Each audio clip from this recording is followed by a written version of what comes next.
Todo de que la palabra del Señor viene para darnos vida en abundancia. Amén. Quiero que me acompañe esta noche al Evangelio según San Lucas, capítulo 1, versículo 37. Este es un pasaje de la palabra del Señor que usted conoce muy bien, que usted ya sabe, pero que antes de que nos apresuremos, es necesario conocer también que es un Dios al que hay que conocer. Amén. Y no solo hablo de que cuando le recibimos, sino además de que hay unas exigencias de parte de ese Dios para que podamos conocerle. San Lucas 1:37 lo decimos honrando a nuestro Dios, Padre, Hijo y Espíritu Santo. Porque nada hay imposible para Dios. Una vez más, porque nada hay imposible para Dios. Puede sentarse.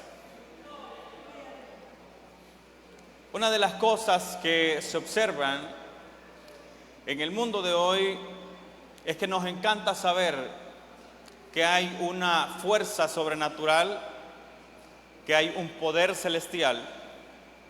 Algunos le llaman fuerzas, los panteístas le llaman la manifestación, incluso en la naturaleza, lo que sea. A todo mundo o al mundo de hoy le gusta saber de que hay un Dios de imposibles, que es capaz de hacer imposibles, cosas que nosotros no podemos hacer, cosas que nosotros no podemos cambiar, realidades que nosotros no podemos cambiar. Nos gusta hacernos la idea o tener la idea de que tenemos un Dios que puede hacerlo. ¿Y sabe qué? La palabra de Dios nos confirma que eso es así. Amén.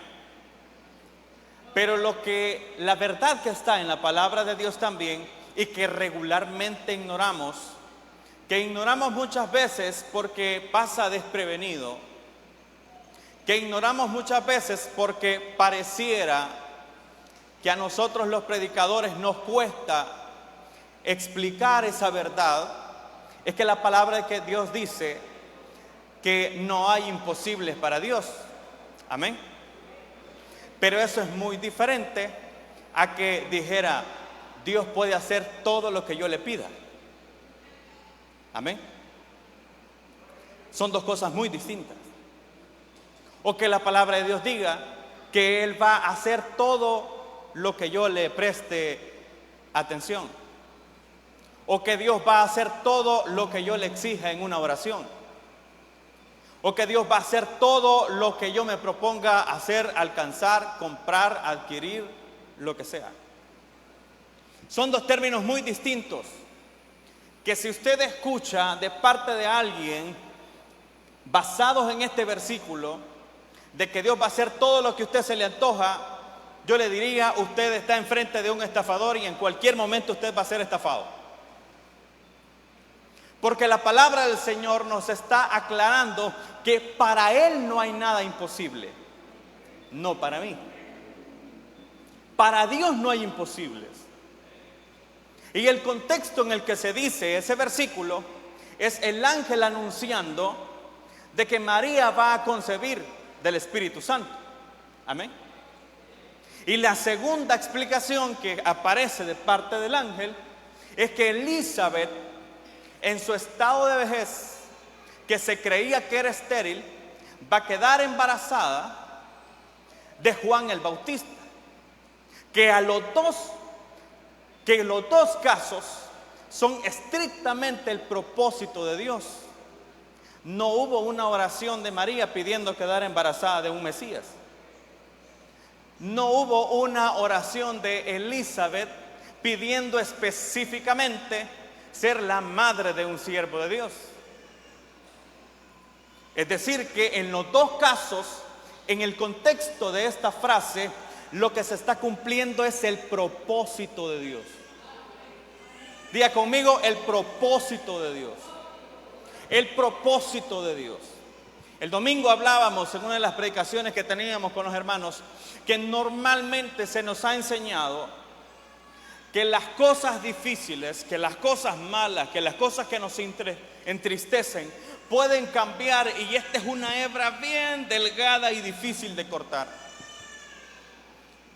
Que las cosas que nos entristecen, que las cosas malas que ocurren pueden remediarse con una oración, con una cadena de ayunos, porque me voy a echar no sé cuántas vigilias y lo que sea.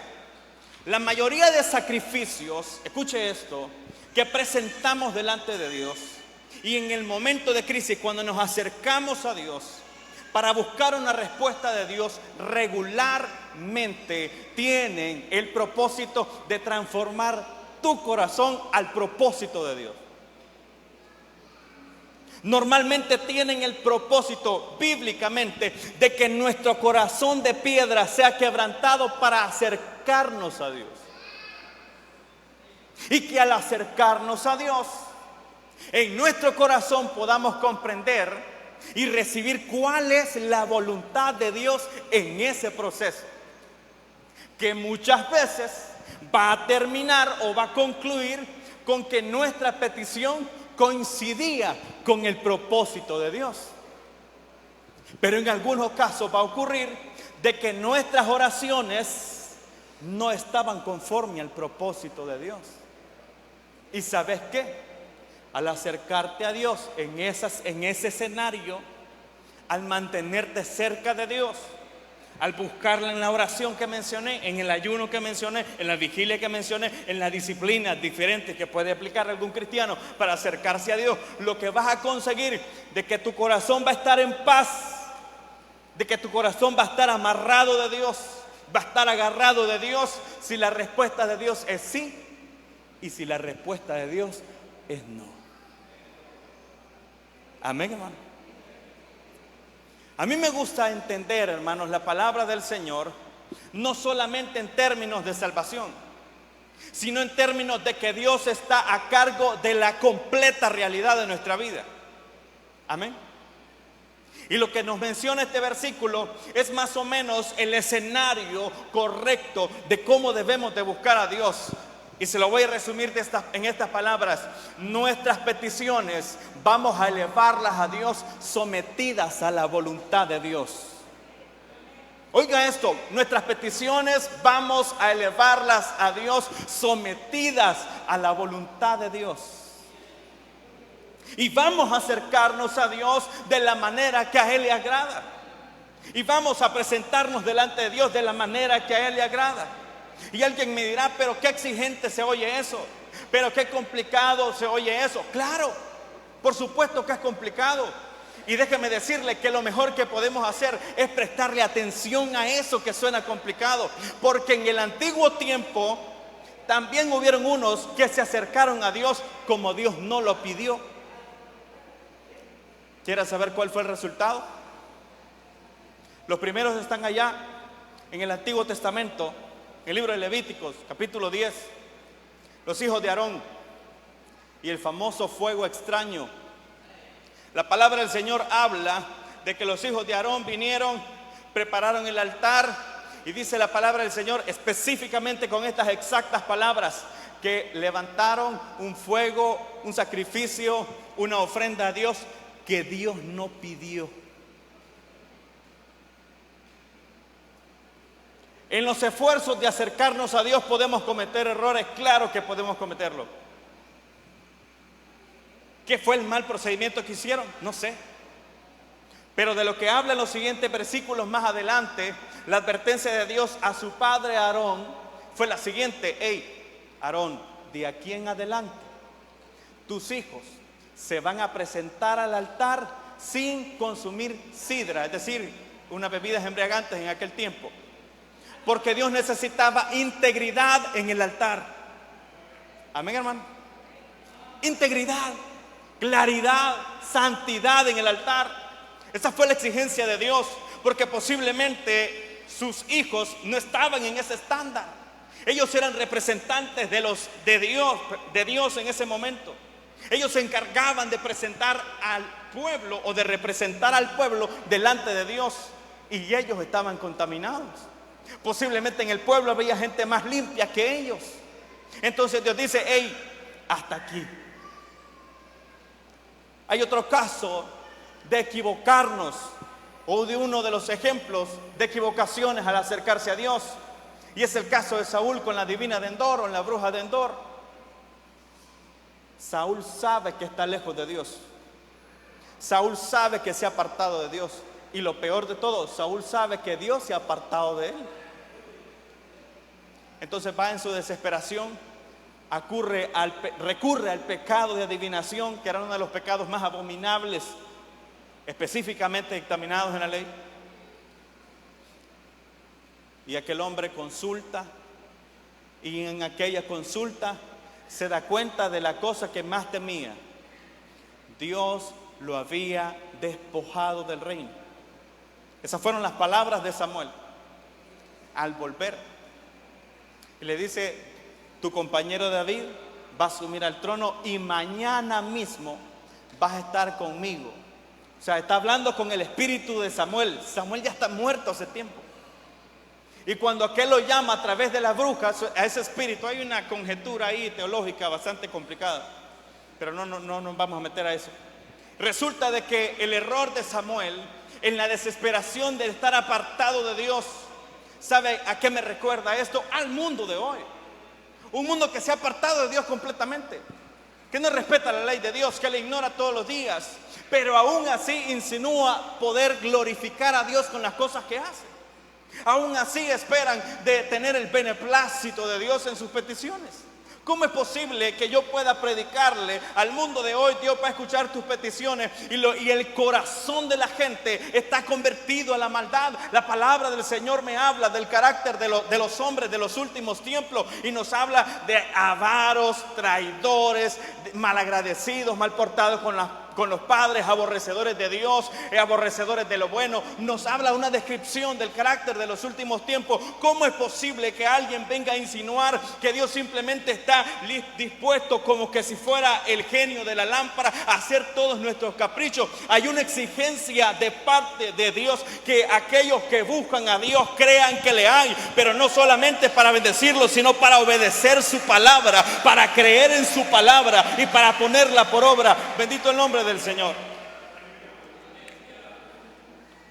El tercer caso de una forma equivocada de acercarse a Dios no está en el Antiguo Testamento, está en el Nuevo, y está después de la muerte de Cristo, o sea, estrictamente en lo que se conoce como la era de la gracia, o sea, nuestro tiempo. Y es el caso de Ananías y Zafira. De los dos primeros usted me puede decir: no, pero es que eso fue en el antiguo tiempo. Pero Ananías y Zafira no están en el antiguo tiempo, están en el nuestro. Están después de la muerte de Cristo, están después del Pentecostés, está después de la ascensión de Cristo. O sea, está en nuestro tiempo, pues. ¿Cuál es el error de ellos?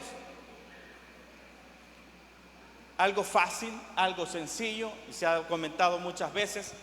En la iglesia del primer siglo, dentro del propósito de Dios estaba que la gente venía, vendía sus propiedades, las traía a la congregación, repartían según las necesidades, y se alimentaban las congregaciones en ese entonces.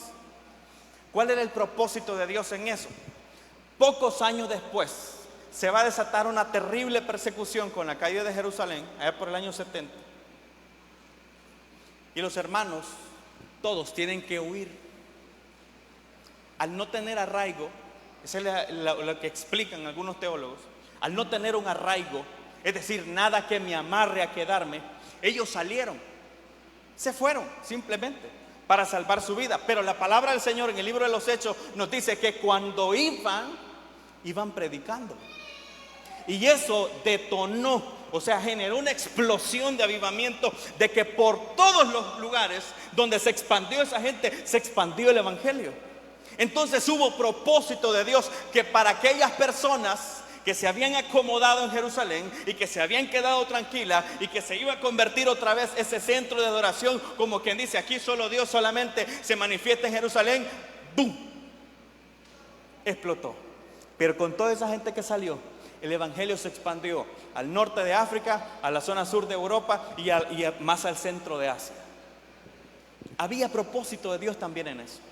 Pero volviendo al caso de Ananías y Zafira, En Hechos capítulo 5 encontramos esa historia donde en ese proceso en que están vendiendo sus propiedades y lo donan a las congregaciones y las congregaciones van subsistiendo de eso, resulta que hay una pareja llamado Ananías el hombre y Zafira su mujer que dicen: hey, no, hombre, es bastante, no lo demos todo, demos una parte.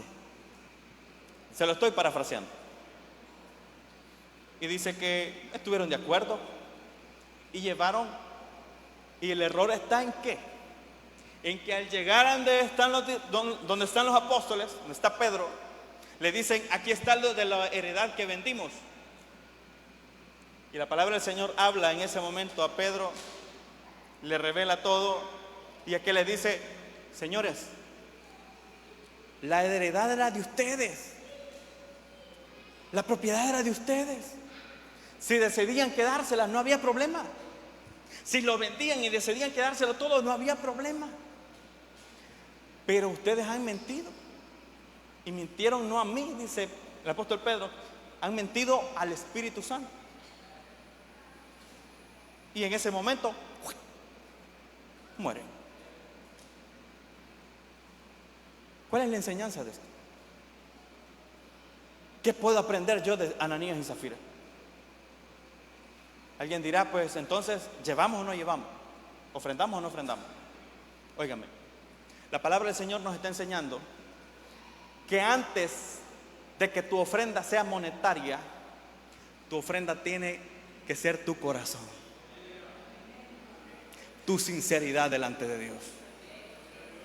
Porque después todo lo que venga de tu parte para su obra, y no estoy hablando que deje de ofrendar o que siga haciendo lo que sea, es su relación con Dios. Lo que venga de su parte para la obra de Dios, entonces va a tener recompensa. Porque de nada le sirve a Dios que yo diga: voy a darle mi vida, voy a darle mi cuerpo, voy a darle todo lo que tengo. Pero el apóstol Pablo, hablándose del amor, dice: pero si no tengo amor, solo soy un cuchumbo que resuena. No hay resultado, no hay beneficio. Hay algo en lo que Dios está interesado antes de las cosas materiales que tú tienes. Es en tu corazón, mi hermano. Es en lo que hay en tu alma, es en lo que hay en tu interior. Dios no puede trabajar con materia, Dios trabaja con corazones. La materia prima para Dios transformar a la sociedad y a la humanidad se llama el corazón del hombre, el corazón del creyente, el corazón de la iglesia. Porque a través de tu corazón va a convertir a otro, va a salvar a otro, va a sanar a otro, va a llevar la expansión del evangelio a través de la obra de los creyentes. En el mundo de las misiones se está conociendo que en países, por ejemplo, algunas zonas de Asia, algunas zonas de Medio Oriente, lo ven rubio, ojos arcos y de estatura de 1,80, y en automático es un enemigo porque piensan que o es europeo o es estadounidense. Entonces eso está abriendo un problema para las misiones. Estados Unidos ha sido líder en las misiones a nivel global durante mucho tiempo, quizás durante los últimos 150 años. Pero ahora enfrentan ese problema de que muchos países son considerados enemigos, no nos dejan entrar.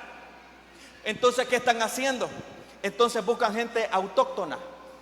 Ellos ponen los recursos y envían a otros y mandan a otros que no tengan esa apariencia o que puedan tener más facilidades para penetrar en esos países. ¿Qué hacemos con lo que Dios nos ha dado? ¿Cómo gestionamos servir a Dios? No se trata si ofrendé o no ofrendé. Se trata de qué había en tu corazón en el momento que lo hiciste. No se trata si apartaste tiempo hoy o no apartaste tiempo para venir al culto. Se trata de que si hiciste el sacrificio para estar en este culto, trajiste también un corazón dispuesto para adorarle. Trajiste tu alma dispuesta a aprender de su palabra. Trajiste el propósito de acercarte a Dios también. Porque entonces cuando vemos las cosas que hicieron otros y fallaron, nos preguntamos: ¿cómo hago para acercarme a Dios correctamente? ¿Cómo hago para acercarme correctamente a ese Dios de imposible? La primera respuesta que encuentro en la palabra del Señor está allá en San Juan, capítulo 4, versículo 23. ¿Usted recuerda ese momento de la mujer que está allá en el pozo? Y se desata aquella discusión de esto, de lo uno, de lo otro, y de 5 maridos has tenido y todo lo demás. Pues resulta que parte de la discusión era: nosotros los samaritanos adoramos por acá, y ustedes adoran a otro lado, y nosotros lo hacemos bien y ustedes lo hacen mal. Pero el Señor le responde las siguientes palabras. Vaya conmigo a esta cita, dice la palabra del Señor. San Juan capítulo 4, versículo 23. Mas la hora viene, y ahora es, cuando los verdaderos adoradores adorarán al Padre. ¿Cómo? En espíritu y en verdad. Porque también el Padre tales adoradores busca que le adoren. Dios es espíritu, y los que le adoran en espíritu y en verdad es necesario que adoren. Hay congregaciones a nivel nacional y a nivel internacional que creen que tener música es pecado, pero adoran a Dios. Hay congregaciones donde creen que si no hay un ministerio de alabanza sonando o un teclado sonando mientras estamos predicando, no hay una concentración de parte de la iglesia y no estamos adorando. Hay quienes piensan que la música de cuerdas es la única que alaba a Dios, y hay quienes consideran aburrido. Hay quienes se duermen con una melodía de fondo, y hay quien no puede orar cuando hay música sonando. ¿Y sabe qué? Todos adoran a Dios. ¿Sabe por qué? Porque no se trata de dónde, porque no se trata de cómo, porque no se trata si hay o si no hay. Se trata de los corazones que están decididos a acercarse a Dios por medio de la adoración. Se trata de aquellos que le han dicho al Señor, sea que esté en el templo, sea que esté en la casa, sea que esté en medio de 1000 personas, o sea que esté yo solo en el cuarto a las 3 de la mañana. Yo quiero acercarme a tu presencia, yo quiero sentir tu caricia, yo quiero saber que estás conmigo en este momento. Bendito sea el nombre del Señor. Adoradores que le adoran en espíritu y en verdad. Entonces, al adorar en espíritu y en verdad, no tengo la necesidad de esperar, de estar en medio de una congregación para saber que Dios me está escuchando. Amén, hermano. Dios bendiga, y es hermoso el momento cuando todos nos unimos a cantarle al Señor. Pero esto que cantamos aquí, Dios lo escucha. Amén. Pero la oración que haces allá, en la soledad, en medio de tu problema, ¿sabes qué? Dios también le escucha.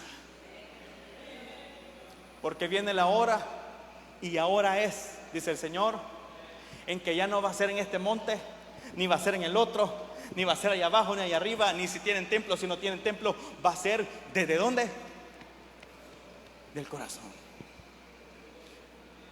Siguiente versículo que me demuestra a mí cómo es que nos acercamos a Dios efectivamente, a ese Dios de imposible. Todos queremos llegar a ese Dios de imposibles, a ese que hace cosas imposibles. Pero al acercarme a ese Dios, voy descubriendo que para conocer a ese Dios de imposible, tengo que aprender sobre Él. Y la forma de aprender sobre Él es a través de su palabra. Y Proverbios capítulo 8, versículo 7, me enseña una verdad que muchas veces ignoramos. Dice la palabra del Señor: yo amo, ¿a quiénes? A los que me aman. Y me hallan, ¿quiénes? Los que temprano me buscan. Cuando la palabra del Señor dice yo amo a los que me aman, la palabra del Señor nos está llevando a esa naturaleza humana de que usted, cuando ama algo o a alguien, usted hace cosas que normalmente no haría cuando está verdaderamente enamorado. Y si no, recuérdese cuando eran novios. ¿Amén o no amén? Algunos de ustedes se fueron a meter donde nadie más se iba a meter, ni la policía, porque estaban enamorados. Dios está hablando de que si yo vengo y te digo, para que usted tenga una respuesta de Dios, usted tiene que levantarse a las 3 de la mañana, pero usted tiene que poner 20 alarmas para levantarse. ¿Lo haces por amor? Es que si yo te digo, usted tiene que buscar a Dios en ayuno y oración, y usted sube una foto al Facebook diciendo, aquí estamos en sacrificio buscando al Señor. La palabra del Señor dice, aquellos que hacen las cosas para que los demás lo vean, ya tienen su recompensa. O sea, no esperen más. Usted quería que lo vieran, ok, ya lo están viendo, listo, se acabó. Y Dios se quita la responsabilidad. Porque aquellas cosas que hemos de pedir al Señor, hemos de acercarnos de frente a Él, con confianza, con tranquilidad, no esperando si me vieron o si no me vieron, no esperando si se dieron cuenta o si no se dieron cuenta. Dice la palabra del Señor, cierra tu puerta tras ti cuando entres al cuarto de oración y metete a ese cuarto de guerra a buscar de la presencia de Dios, a reprender los ataques del enemigo, a reprender la enfermedad, a reprender todo lo que tenga que ver con la fuerza de las tinieblas y a reconocer a Dios como tu Padre, como tu Señor, como tu dueño, para que la respuesta de Dios venga conforme al propósito de Dios. Y sobre todo, para que tu corazón esté listo para recibirla como viene.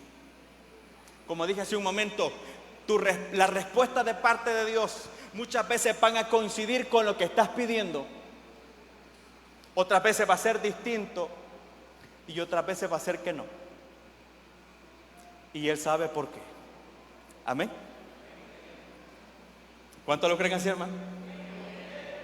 Yo podría estarle diciendo en esta hora, usted pide, Dios le dará, y ustedes estarían emocionados gritando amén y gloria a Dios y de aplausos toda la prédica. No, hermano, yo tengo la responsabilidad de hablar lo que dice la palabra de Dios. Porque aquellos que seguían al Señor por los peces y por los panes, cuando ya no habían peces y ya no habían panes, agarraron camino. Y cuando se trató de que Cristo estaba crucificado, no estaba ni uno de esos alrededor. Solo estaban aquellas mujeres que veían al Hijo del Hombre crucificado, todos temerosos, sus seguidores y sus discípulos que luego fueron apóstoles, pero nadie más. En este tiempo no se trata o ya no estamos de que si Dios me da o de si Dios me dio o si Dios me hizo, entonces soy cristiano. Déjeme decirle que si usted es cristiano por las cosas que Dios le puede llegar a dar, en cualquier momento usted va a dejar de serlo, porque Dios no está para hacer caprichos de que yo le mande o que yo le pida. Dios está para cumplir propósitos. Vidas con propósito son aquellas que Dios está dispuesto a levantar, que Dios está dispuesto a cambiar, que Dios está dispuesto a restaurar vidas que estén dispuestas a entregarse a su voluntad, a someterse a su propósito y decir, heme aquí, Señor, envíame a mí, heme aquí, Señor, estoy dispuesto. Amén. Si hablamos de providencia de Dios, si hablamos de cómo Dios trabaja, de cómo Dios puede responder tus oraciones, hay pruebas en toda la Biblia. Pero yo también quiero mostrarte la otra parte. La parte que generalmente se ignora. Si hablamos de provisión de Dios para aquellos que le buscan y que le sirven, está el ejemplo de Eliseo sacando una hacha que se había hundido, de Eliseo resolviendo un problema de una comida, de Eliseo sanando al hijo de una viuda sin nada, y que todo el mundo le encanta la alabanza de la viuda sin nada. Pero es momento también de hablar de las exigencias de ese Dios de imposibles. Yo amo a los que me aman. Dios ama tus sacrificios para servirle. Dios ama el esfuerzo que haces para buscar su rostro. Dios sabe lo que te cuesta estar aquí a esta hora desempeñando tal vez un ministerio. ¿Sabe? Dios ama eso. Y Él te da una promesa y una garantía este día. Y me hallan los que temprano me buscan. ¿Quiénes hallan al Señor? Los que temprano le buscan. Solo los que se levantan en la madrugada. Pues hay algunos hermanos que trabajan de noche y duermen en la madrugada. ¿Cómo hacemos ahí? No. Cuando la palabra del Señor dice los que temprano me buscan, a mí me gusta entenderlo de esta forma. Antes de que tomes las decisiones, antes que inicies tus proyectos, consulta primero con Dios. Amén. Antes que empeces a hacer las cosas, consultad primero con Dios. ¿Será que es voluntad de Dios? ¿Será que está en el propósito de Dios? No me voy a ir a dar los dientes con esto que estoy haciendo. Los que temprano me buscan, jóvenes, ¿a dónde están los jóvenes? ¿A dónde están tus propósitos? ¿Cuál carrera querés estudiar? ¿A qué empresa querés aplicar? ¿Qué negocio querés poner? ¿A qué te querés dedicar en la vida? ¿No será saludable que lo pongas en las manos de Dios también? Los que temprano me buscan. O sea, no cuando las cosas se vinieron abajo, no cuando ya estás en crisis, no cuando ya se pasó el mejor tiempo de tu vida, no cuando tu vida ya es un desastre y ahora querés que Dios te lo arregle. Momento, los que temprano me buscan. Y sobre todo, ¿por qué no iniciar el día poniéndolo en las manos de Dios? ¿Por qué si te levantas a las 6, pones tu alarma 15 minutos antes?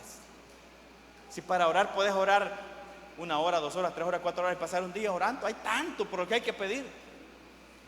Yo eso no lo entendía en un principio. Yo decía, ¿cómo hay gente que puede orar tanto? Yo oraba 3 minutos y decía, ¿y qué más digo? Especialmente en los cultos de oración en aquellos tiempos, hace ¿qué? 20 años, 25 años, en las iglesias se acostumbraban cultos de oración de 1 hora de oración. O sea, cada oración era 1 hora, por lo menos. Y las vigilias, 1 hora de oración, y después unos coros, y después otra hora de oración. Algunos se dormían hincados. Pero cuando vas acercándote a Dios, te das cuenta que la exigencia de Dios no es que vengas y le presentáis la lista como que vas al súper. Amén. Al acercarnos a Dios, podemos comprender de que las necesidades que yo tengo también las tienen mis padres, también las tienen mis hijos, también las tiene mi esposa, mis hermanos. Y Dios va despertando esa necesidad de interceder. Eso ya no es orar, eso es intercesión. Cuando te pones en los zapatos de otro, estas peticiones que vienen a este lugar, los ministerios de oración saben perfectamente que como esta petición, sanidad, estoy miles, cientos. Y cuando empezás a orar y vas orando por otro, y Dios va poniendo esa carga de esa necesidad de oración para que se cumpla lo que dice la palabra del Señor, orando unos por los otros. Una de las mayores muestras de amor que podemos hacernos como cristianos es la oración de unos por los otros. Porque no sabes, oiga bien esto, en qué momento aquella persona como estos están terminando con su vida. No sabes en qué momento alguien ha perdido el propósito de la vida. No siente deseo de orar. Su fe está muerta, ha dejado de creer en Dios, ha dejado de esperar en Dios.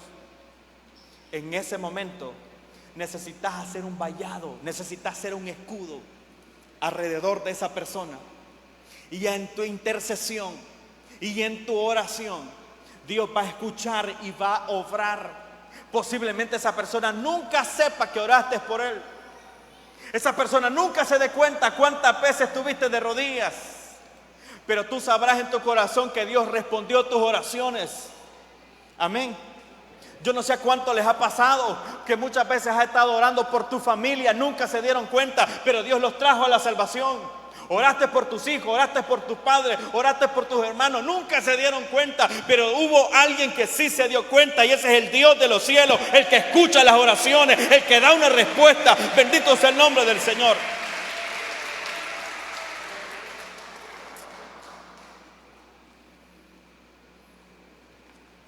Dice la palabra del Señor, además, sobre cómo acercarnos a Dios. En San Mateo 6:33 nos da una de las indicaciones más claras. Mas buscad, ¿cuándo? Primeramente, el reino de Dios y su justicia. ¿Y qué? Todas las cosas vendrán por añadidura. Y a mí me gusta agregarle esta parte: conforme a su propósito. Amén. Todas las cosas vendrán por añadidura conforme a su propósito. Vea, tengo un poquito de tiempo, vamos a la palabra del Señor.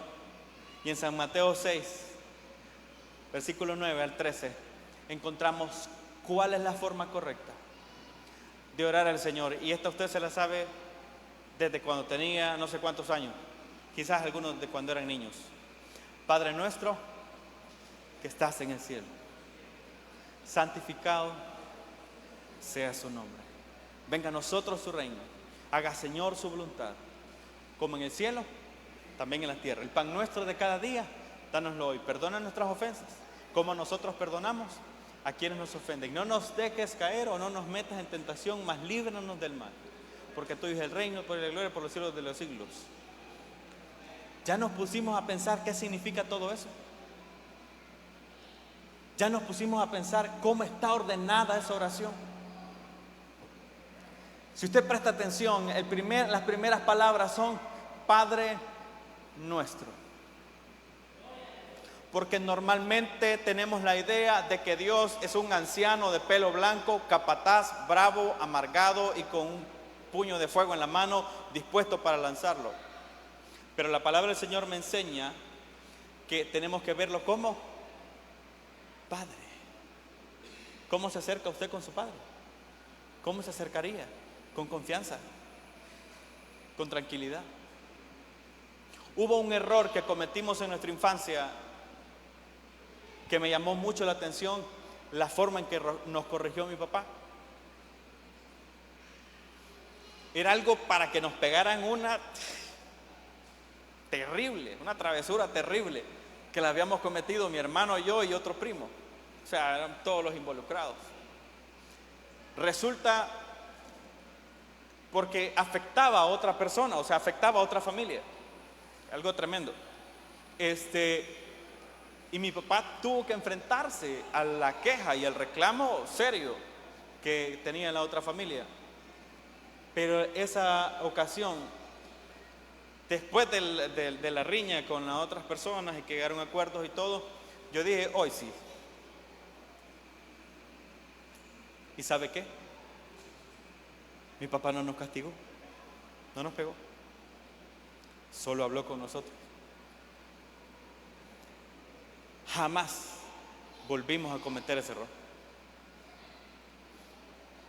Y hoy que crezco, me doy cuenta que Dios es similar con nosotros. Usted ha fallado, usted ha pecado. Dios no lo está esperando con un látigo, Dios quiere perdonarle. Ese es el trato de Dios con usted. Que si tenemos abogado para con Dios al Padre, Jesucristo el justo, el que murió por nosotros, que éramos injustos, abogado tenemos, dice la palabra del Señor, para que nos acerquemos otra vez, para que pidamos perdón, para que reconozcamos nuestras debilidades delante de Él, para que le digamos, Señor, yo no puedo con este defecto, yo no puedo con esta debilidad, yo no puedo con este pecado, dame la fortaleza para vencerlo, líbrame, deslígame, apártame de esta situación. Ese es el Dios que tenemos, que está para defendernos, para levantarnos, para restaurarnos, y esa es la parte que nos hace falta comprender muchas veces. Y eso me resuena a mí, porque al ver cómo Dios trabaja con nosotros, es precisamente la forma, obviamente, que si después de esa la volvíamos a hacer, ¿qué cree que iba a pasar? Pues nos iban a castigar. Y lo mismo ocurre con nosotros. ¿Qué dice la palabra del Señor? Aquel que encubre su pecado no prosperará. Pero el que se arrepiente y se aparta, alcanzará misericordia. Padre nuestro que estás en el cielo, ojo, a esa noción de que puedo hablarle a Dios como se me antoja, usted debe de aclararle a su mente de que Dios está en el cielo. Y eso habla de la divinidad de Dios, de la magnitud del Dios que servimos, de la integridad, santidad y todos sus atributos. Que estás en el cielo, y dice, santificado sea su nombre. Reconocimiento del Dios que tenemos, reconocimiento de la relación que tenemos con Él, y sobre todo adoración. Hasta este momento no hay petición. Si se fija, no se le ha pedido nada a Dios, solo se está adorando. Y ahí es donde hemos entendido al revés. Nos hincamos y desde que nos hincamos, Señor, dame, perdóname, mandame, resolveme, provéeme, saname. Y el Padre nuestro nos enseña de que primero nos rendimos delante de su grandeza, nos acercamos a Él con humildad, luego le adoramos, santificado sea su nombre. Y después dice, venga a nosotros tu reino, venga a nosotros tu salvación, venga a nosotros tu gobierno, venga a nosotros tu redención, venga a nosotros tu propósito. Y hágase, Señor, su voluntad como en el cielo, en la tierra. La soberanía de Dios. Señor, estoy dispuesto a aceptar lo que tú tienes para mi vida. Amén. Amén, hermano. Y aunque no me diga amén, eso es lo que enseña el Padre nuestro. Estoy dispuesto a aceptar lo que tú tienes para mi vida. Y entonces usted me dirá, pero ¿y las demás promesas que dice la palabra del Señor? Claro, lo enfrento con la siguiente: porque a los que aman a Dios, todas las cosas les ayudan a bien, aunque te causen lágrimas, aunque te cause pérdidas, aunque te cause faltas, aunque te cause tristeza, todas las cosas nos ayudan para bien. Dice, que se haga tu voluntad como en el cielo también en la tierra. El pan nuestro de cada día, dánoslo hoy. Hasta la mitad de la oración hay súplica. Tiene chance de pedir, no hay problema. Pero no iniciamos por las peticiones. Claro, Dios las va a oír. Por supuesto que Dios las va a oír. Y después dice, y perdona nuestras ofensas, o perdona nuestras deudas, póngale como quiera. Ojo, pero pone una condicionante: así como nosotros perdonamos. Entonces hay una conjetura ahí, que si a mí me cuesta perdonar, entonces eso puede estar deteniendo mi bendición. Así como nosotros perdonamos a los demás. Y después dice, y no nos metas en tentación, o no nos dejes caer en tentación. Habla del propósito del corazón de servir a Dios en integridad. Muchas veces vas a fallar, claro, Dios ya lo sabe. Que te equivocaste, claro, Dios ya lo sabe. Pero el propósito del corazón no debe de ser eso, utilizarlo como excusa o como escudo para decir, no, es que yo así soy, no, es que la carne es débil. Esa es una advertencia, no una licencia para fallarle a Dios. Amén, hermano.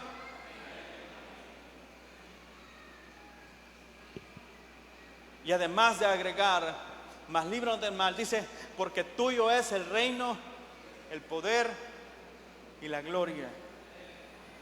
¿Cuánto lo creen? De Dios es el reino, de Dios es la salvación, de Él es la redención, en su mano estamos, en su propósito vivimos. De Él es el poder, las peticiones que traemos delante de Él tiene el poder para resolverlas, o tiene el poder para decirnos que no y nosotros seguir confiando en su misericordia. Y la gloria,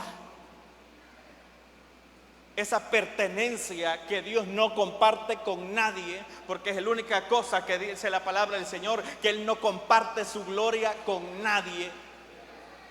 Es una exigencia que nos debe de tener claro, que las cosas que Dios responda, que las cosas y peticiones que Dios dé, deben de ser para su gloria.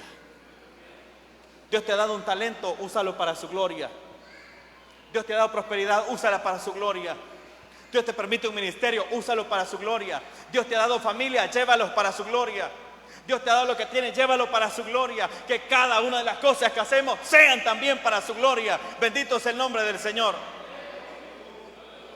Y al acercarnos a Dios de esa manera, podemos decir que ese Dios de imposibles es también un Dios accesible. Amén, hermanos.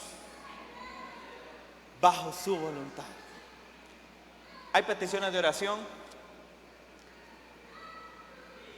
pero antes creo que hay amigos, amigas.